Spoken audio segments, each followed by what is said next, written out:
네, 지금부터는 투자인의 시간 통해서 이슈별로 종목별로 저희가 전략을 한번 세워보겠습니다.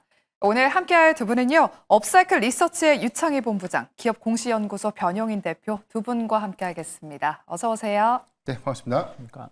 네, 또 저희가 마지막 순서로는 탑픽주를 공개해드리고 있는데 우리 변용인 대표님이 지난번에 소개해 주셨던 APR이 그야말로 정말 시장에서 핫합니다. 지금 20% 넘게 지금 급등하고 있는데 대표님, APR은 더 가져가 볼까요? 아니면 지금 수익이 좀 많이 났으니까 챙겨 볼까요? 일단 실적 발표가 좀 끝났기 때문에 차익 매물이 좀 출회될 수 있는 구간에 대한 유의는 어느 정도 좀 감안을 해봐야 될 것 같고요. 다만 하반기 유럽 그리고 중동향에 대한 추가적인 성과가 좀 예상될 수 있는 부분이기 때문에 저는 3분기 그리고 4분기의 실적 기대감은 재차 주목을 좀 해봐야 되지 않을까. 그래서 지금보다는 조금 이 차익 매물이 좀 출회되는 구간에 좀 분할 매수 관점에서에 대한 접근은 유의하지 않을까라고 좀 보여드리겠습니다. 네, 일단은 차익 실현 매물이 출회될 수 있음에 좀 주의하자라고 말씀해 주셨습니다. 혹시나 수익이 나고 계신 분들은 좀 일부 수익을 챙겨보셔도 좋을 것 같고요. 또 오늘도 두 분의 후속주가 준비되어 있습니다. 마지막 순서로 한번 공개해 보도록 할게요. 그럼 지금부터는 이슈별로 저희가 전략을 한번 세워보겠습니다. 먼저 반도체부터 이야기를 해보도록 할게요. 삼성전자가 애플의 차세대 칩을 미국 파운드리 공장에서 생산한다는 소식이 나오면서 장 초반부터 삼성전자 그리고 삼성전자 향소부장 종목들이 들썩였습니다. 덕분에 어제까지만 하더라도 7만 원 선을 밑돌던 삼성전자의 주가가 오늘 오전에는 7만 1,000원대까지 오르기도 했는데요. 현재도 7만 원대를 잘 지켜주고 있습니다. 그리고 장중에는 TSMC가 이 도널드 트럼프 대통령이 예고한 100% 반도체 관세에서 제외될 것이라고 공식 확인이 됐습니다. 덕분에 삼성전자와 SK하이닉스도 이 관세 대상에서 좀 면제되지 않을까 하는 그런 기대감이 불고 있는데요. 먼저 유창희 본부장님. 네. 이번엔 좀 삼성전자가 안정적으로 7만 전자를 좀 지켜줄 수 있을까요? 뭐 충분히 가능하다라고 생각을 좀 하고 있어요. 그러니까 지난번에 한번 말씀드렸는데 7만 원을 뭐 지키냐 못 지키냐는 하루 이틀 가지고는 상관이 없다 생각하고 있어요. 결국에는 이제 뭐 한 8월 달 기준으로 혹은 뭐 연말까지 봤을 때 7만 원 이상에 있느냐 없느냐가 중요하다고 보고 있고 전 지금 같은 분위기라면 뭐 8만 원대도 불가능한 건 아니다 판단을 좀 하고 있습니다. 특히 이제 그 반도체 관련해 가지고는 처음에 이제 제목만 딱 헤드라인만 보면은 100% 어마어마한 것처럼 보이는데 그 내용을 자세히 보시면 미국에서 지금 공장을 짓고 있는 기업에 대해서는 100% 적용 안 한다라는 거예요. 근데 만약에 공장을 짓기로 했다가 안 짓게 되면 내가 무슨 행동을 해서라도 그걸 다 누적해가지고 받겠다라는 거 아니겠습니까? 근데 지금 뭐 삼성하고 SK는 미국에 공장을 짓고 있죠. 특히 삼성은 지금 공장을 어마어마하게 짓고 있고 여기에 맞춰가 이 공장이 완성되는 시점에 맞춰가지고 테슬라 그리고 애플 큰 기업을 파트너로 계약을 맺었던 부분들은 충분히 주가에는 긍정적인 영향을 줄 수밖에 없지 않을까 판단을 좀 하고 있습니다. 그래서 제가 봤을 때는 관세 우려감은 그러니까 있었는데 오늘로써 이제 소멸을 했다라고 좀 보고 있고 그러면 약간의 뭐 주가는 뭐 하락과 상승을 반복하겠지만 결국에는 고점을 좀 높여가는 흐름을 이어가지 않을까 판단하고 있습니다. 네, 지난번에도 우리 유창희 본부장님이 삼성전자의 8만 전자 기대해보자라고 말씀해 주셨는데 일단 관세 우려는 조금 피할 것 같다라고 말씀을 해주셨습니다. 8만 전자 한번 기대해 보도록 하겠고요. 7월 말에 이어서 테슬라에 이어서 이제 애플의 차세대 칩까지 이 삼성전자 파운드리 사업부가 맡게 되면서 이에 대한 수혜를 이 삼성전자 파운드리 밸류체인 종목들이 받지 않을까 하는 기대감이 있습니다. 제가 어제 이 투자해놓은 시간에서도 앞으로 삼성전자의 주가 방향성은 이 파운드리 사업부가 얼마나 잘 해내느냐에 따라 달려있다라는 그런 의견을 들어봤었는데요. 변용인 대표님. 네. 지난번에도 저희가 이 삼성전자 파운드리 관련주들을 정리를 해봤습니다. 여러 가지 종목들 중에서 어떤 기업들을 좀 눈여겨봐야 될까요? 오늘 뭐 코미코, 원익 IPS, 이오테크닉스가 현재도 좋은 흐름 유지하고 있어요. 네. 가장 선제적으로 좀 봐야 되는 수혜주는 이 테일러팹에 대한 공장 가동률이 빠르게 좀 장비 반영이 좀 이루어져야 되기 때문에 이 파운드리에 관련된 장비 수혜주들이 단기적인 어떤 수혜가 좀 예상될 수 있겠고요. 다만 이제 물량의 규모라든가 양산이 좀 본격화될 수 있는 그런 구간이라면 패키징이라든가 CIS 테스트 부분 같은 그런 종목들에 대한 수혜가 좀 예상될 수 있는데 일단 오늘 발표됐던 삼성전자의 공식적인 발표가 없었지만 애플이 보도를 통해서 확인했습니다.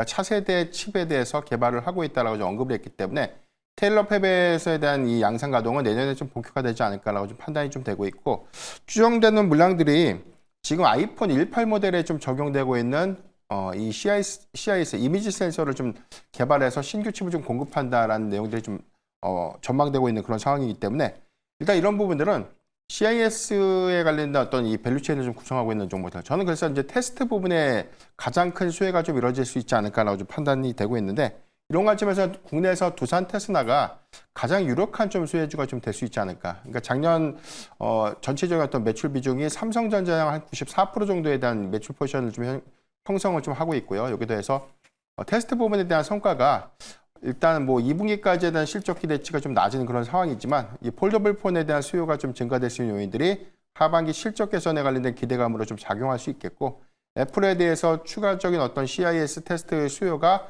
증가될 수 있는 요인들이라면 가동률 상향 관점에서 동사는 충분한 어떤 실적 반영을 좀 이끌 수 있지 않을까. 하나 더 부연을 좀 하자면 테슬라의 경우에도 일단 전장량 매출에 관련된 공식적인 어떤 수주 이력들은 좀 확인되고 있지는 않지만 테일러 팹에 대한 대규모 수주 부분 안에는 충분히 이 CIS에 관련된 테스트 수요도 같이 좀 동조해서 좀 이루어질 수 있기 때문에 저는 올해보다는 좀 내년도에 더욱더 기대될 수 있는 관점에서 두산 테스나를 좀 더 주목해봐야 되지 않을까라고 좀 판단해 보겠습니다.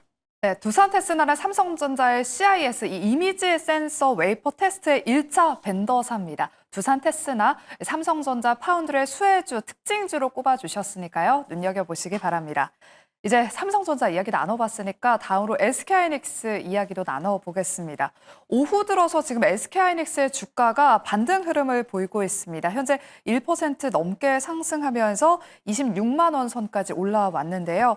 최근 엔비디아에 공급할 차기 HBM4의 단가를 70%까지 상향했다는 이야기가 들려왔습니다. 유창희 본부장님, 네. 여러 가지 지금 관측이 제기가 되고 있는데 한 의견에서는 경쟁사 대비 우수한 그런 HBM 기술력에 자신감을 내비치고 있다라고 보는 시각도 있고요. 네. 반대로는 단가가 이렇게까지 비싸지면 다른 HBM사로 좀 눈을 돌리지 않을까 하는 그런 우려가 지금 공존하고 있는 상황입니다. 네. 현 시점에서 HBM은 어떤 전략을 좀 세워봐야 될까요? 뭐 HBM 관련해서는 소부장 쪽으로는 딱 기업을 선정해서 예를 들어서 뭐 이오테크닉스, 두산 그리고 이제 파미세 그 라인 쪽으로만 좀 보는 게 맞지 않을까 판단을 좀 하고 있습니다. 그러니까 뭐 하이닉스가 뭐 70%를 공급 가격을 높였다라고 하면서 이게 이제 뭐 좋게 안 좋게 해석을 하는데 그런 거는 의미가 없다고 생각하고 있어요. 결국엔 내년에 이제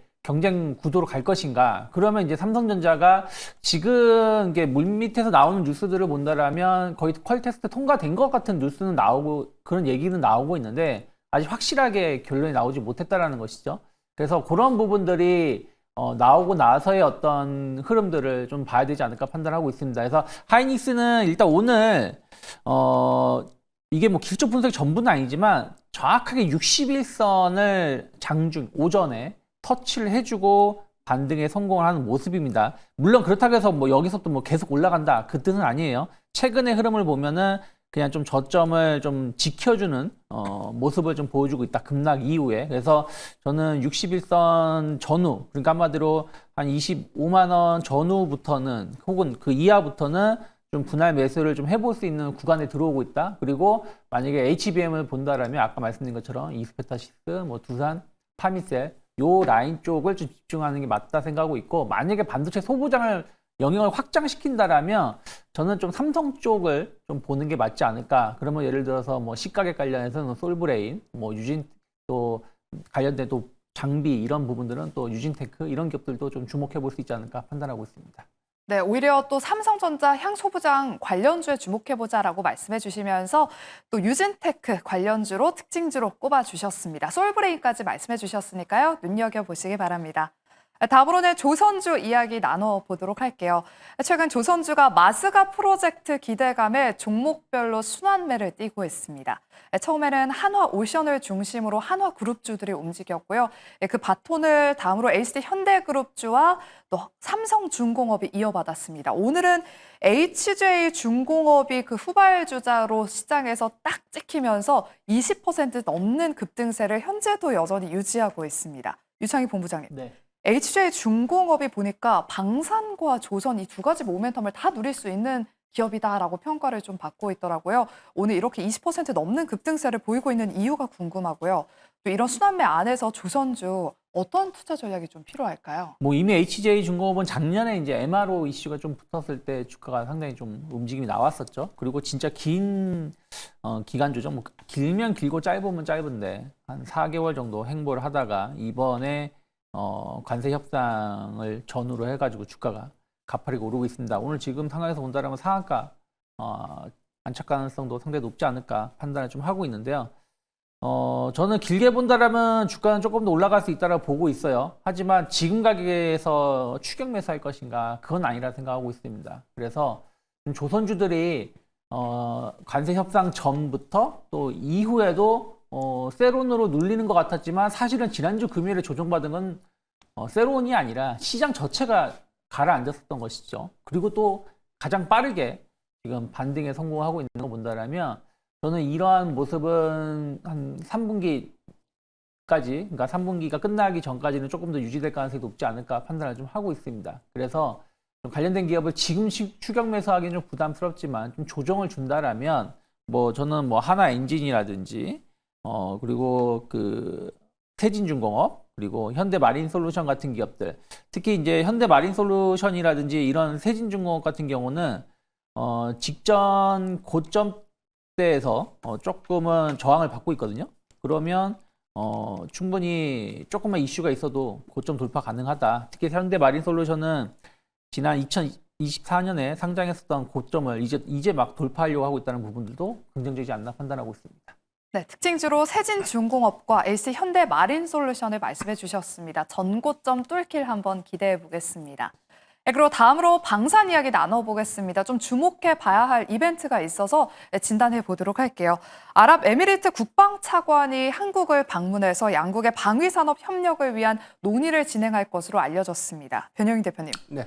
K방산이 중동 쪽으로 수출이 더 확대되지 않을까 하는 기대감이 있는데 좀 주가의 반등을 이끌 만한 모멘텀이 될 수 있을까요? 네, 중요한 부분이 이제 중동의 지정학적 리스크가 현재는 뭐 소강 상태를 좀 보이고는 있지만 아직까지 군비 증강에 관련된 관점 그리고 하반기에 추가적인 어떤 수주 기대감들이 좀 유효하기 때문에 이번 성과에 관련된 어떤 메시지도 굉장히 좀 주목되지 않나라고 좀 판단이 좀 되고 있고 이번에 뭐 국방 AI 그리고 정보 방산 부분에 관련 협력 성과가 좀 다시 한번 좀 확인될 수 있는 계기이기 때문에 이 부분은 잘 주시를 좀 해봐야 되지 않을까. 그러니까 그동안 좀 아랍에미리트가 올해 기점으로 보면 그 지대공 미사일이죠. 이 천궁2에 대해서 천궁2를 좀 수출을 하게 된 그런 부분들.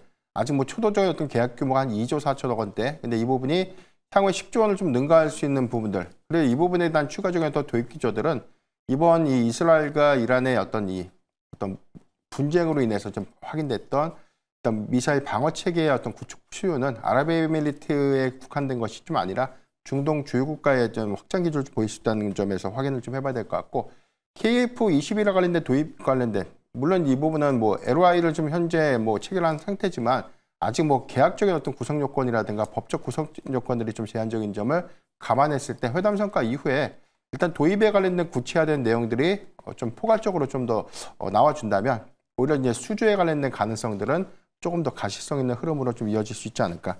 그러니까 단기적인 어떤 관점들보다는 글로벌 기조를 좀 더 주목해봐야 될 것 같아요. 군비 증강이라는 틀 안에서 중동도 지상무기에 관련된 도입 부분들을 재차 좀 강조하고 있는 그런 부분들이 있기 때문에 이런 점들을 좀 감안해보면 방산주의 선별적인 어떤 수주 모멘텀들은 유의하지 않나라고 좀 판단하고 있습니다. 네, 조만간 아랍에미리트의 국방차관이 한국을 방문한다고 하니까요. 이 중동 쪽으로의 수출 수주가 나오는지 그 소식 체크해 보시기 바랍니다. 그리고 오늘 오전 프리마켓에서부터 우크라이나 재건주들로 수급이 강하게 몰렸었는데요. 현재도 일부 재건주들이 상승세를 유지하고 있습니다. SG가 여전히 10% 넘게 급등하고 있고 SY 스틸텍, 대동기어 같은 종목들이 여전히 빨간불을 켜고 있습니다. 변영희 대표님, 네. 정말 오랜만에 재건주들 이야기가 또 나오는 것 같아요. 어떤 소식이 있나 살펴봤더니 이르면 다음 주에 트럼프 대통령과 푸틴 대통령 그리고 젤렌스키 대통령이 3자 대면을 추진한다라는 외신 보도가 나왔습니다. 네. 뭐 추진한다고 하는데 사실 만나야 만나는 거잖아요. 그렇죠.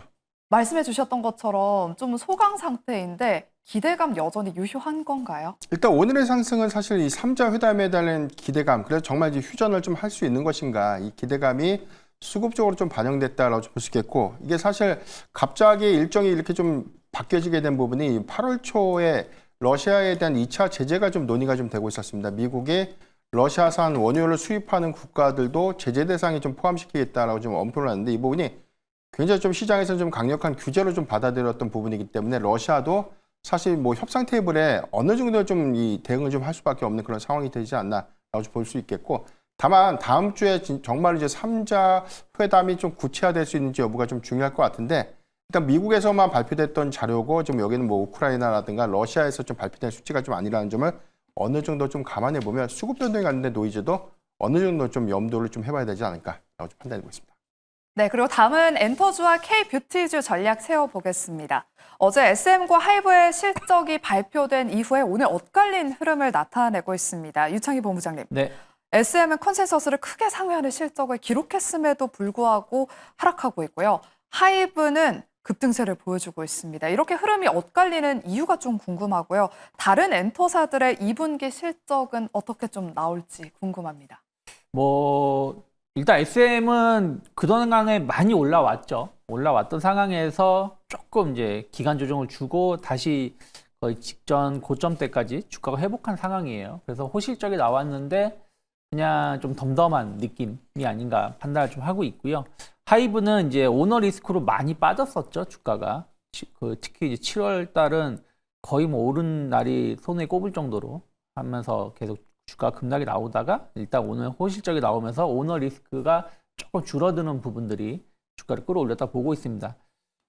하지만 뭐 상승폭을 물론 아직 마감한 건 아니지만 상승폭을 키워나가기보다는 현재 수준에서 좀 맴돌고 있다라고 판단하고 있는데, 저는 엔터사들에 대해서 실적은 너무 걱정할 필요는 없지 않을까 판단을 하고 있습니다. 특히 하반기 해외 공연에 대한 어떤 기대감, 또 지긋지긋하지만 한한령 해제에 대한 어떤 이런 내용들을 감안하면 좋은 뉴스들이 더 많이 남아있다라고 좀 보고 있어요. 그래서 7월 달, 6월 중순부터 7월 달은 좀 가격 조정, 기간 조정기였고 지금은 좀 모아갈 수 있는 구간이 아닌가 판단하고 있습니다.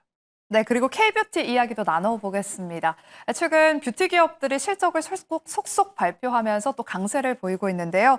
오늘은 달바 글로벌이 급등하면서 4거래일 연속 양봉을 그리고 있습니다. 변영희 대표님, 네. APR을 또 발굴하셨으니까 달바 글로벌 질문도 드릴게요. 최근 신고가를 기록했던 20만 원 선을 돌파할 수 있을지, 내일 달바 글로벌의 실적 발표가 예정돼 있습니다. 일단 시장에서 전망하고 있는 부분들은 사상 최대 실적 기조를 좀 예상하고 있고요.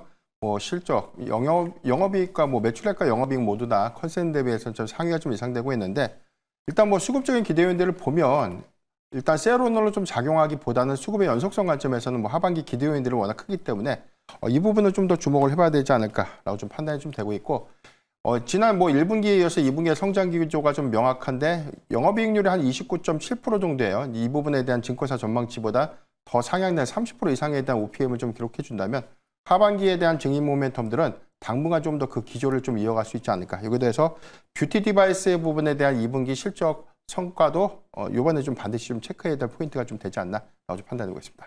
네, 오늘 후속주도 또 이쪽에 있다고 하니까요. 뷰티 관련주 후속주 기대해 보겠습니다. 그럼 마지막으로는 네이버와 카카오, 네카오 전략 짧게 여쭤보겠습니다. 카카오가 분기 최대 실적을 보여주면서 지금도 여전히 8% 넘는 급등세를 유지하고 있습니다. 그리고 네이버는 이제 드디어 내일 실적이 발표가 되는데요. 현재 한 1%대 상승세를 보이면서 기관의 수급이 일부 들어오고 있습니다. 유창희 본부장님. 네. 네이버는 실적 발표를 앞두고 좀 어떤 대응 전략이 필요한지 카카오처럼 좀 불기둥을 기대해봐도 될까요? 네이버 페이가 워낙 핫하잖아요. 네. 뭐 최근에 이제 시장을 보면 사실은 진짜 뭐 지난주 금요일에 급락이 나왔지만 도돌이표예요. 그러면서 실적이 좋은 쪽, 모멘텀이 있는 쪽으로 해서 주가가 급등을 좀 하고 있습니다. 카카오도 마찬가지죠. 국가대표 AI에서 탈락했다고 해서 주가가 하락을 했는데 실적이 좋아지면서 주가가 그것을 이겨내는 모습이기 때문에 전 네이버가 최근에 한 1, 2년 사이에 실적을 보면 어닝 미스가 난 적이 없는 걸로 제가 기억하고 있거든요. 그러면 내일도 상당히 좋은 실적 기대감 가져갈 수 있고, 그러면 최소한 카카오만큼일지 아닐지 모르겠지만 한 25만 원대까지 했던 추가 상승을 기대할 수 있지 않을까. 그래서 저는 약간 손절을 짧게 놓고 오늘 1차 또 내일 오전에 시장 흐름을 보면서 2차로 분할 매수 충분히 가능하지 않을까 판단하고 있습니다. 네, 네이버도 추가 상승세 한번 기대해 보겠습니다. 그럼 두 분의 마지막으로 탑픽주 공개해 보겠습니다. 먼저 변영인 대표님의 오늘 APR의 후속주 어떤 기업일까요? 예, 저는 오늘 화장품주 안에서 한국콜마를 준비를 해봤습니다. 내일 실적 발표를 좀 앞두고 있는데 네. 일단 뭐 실적의 기대치가 전망치보다 저는 크게 좀 웃도는 그런 성과 좀 예상되고 있지 않나. 어닝 서프라이즈가 좀 예상이 되고 있고요. 여기도 해서 이 달바 글로벌의 이 ODM사죠. 그러니까 실적 연동 효과들이 이번에 좀 크게 좀 반영될 수 있기 때문에 이번 뭐 2분기 수출 데이터에서 확인됐던 북미양 성과에 대한 어떤 성장 기조가 다시 한번 좀 재확인될 수 있는 부분이다. 그리고 ODM 고객사가 좀 확대될 수 있는 영향들은 오히려 동사의 어떤 추가적인 어떤 상승 기대감을 조금 더 이루어질 수 있지 않을까. 다만 이제 경영권 분쟁에 관련된 노이즈가 좀 있지만 이 부분은 현재 이제 선 대회장께서에 대한 어떤 이 경영권 복귀 관련된 어떤 이슈가 재차점 부각되고 있는 부분들이기 때문에 뭐 경영권에 대한 안정화 부분들의 관점에서는 뭐 큰 이견이 없다라고 좀 판단해 보겠고요. 저는 단기적인 목표가는 이종고가 이상인 한 11만 5천 원 정도를 좀 제시해 드리겠고 손절가는 9만 2천 원을 제시해 드리겠습니다. 네, 오늘의 탑픽주 한국콜마였습니다. 내일 실적 발표가 예정되어 있으니까요. 흐름 눈여겨보시기 바랍니다. 네, 다음으로 우리 유창희 본부장님의 탑픽주도 바로 공개해 볼게요. 네, 저는 도우인시스 가지고 나왔습니다. 뭐 삼성전자 갤럭시 폴더에 들어가는 핵심 부품을 좀 공급하는 기업이죠. 지금 엄청난 흥행을 좀 하고 있고요. 유럽에서도 안정적인 흥행세가 이어지고 있기 때문에 좀 흥행 장기화가 좀 계속 이어질 거라 보고 있습니다. 거기다 애플이 내년에 제품을 출시를 하는데 삼성 방식을 채택을 하기로 했죠. 그렇다면 도우인시스 역시 마찬가지로 매출이 같이 동반해서 성장할 거라고 보고 있습니다. 최근에 한 2년 동안 보면은 매출 영업이 계속 증가하고 있는 모습을 보여주고 있죠.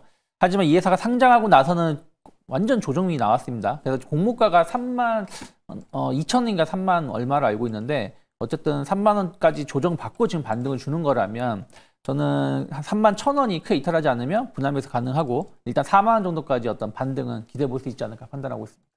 네, 그럼 저희는 내일 이 시간에 다시 돌아오도록 하겠습니다. 함께해 주신 여러분 고맙습니다.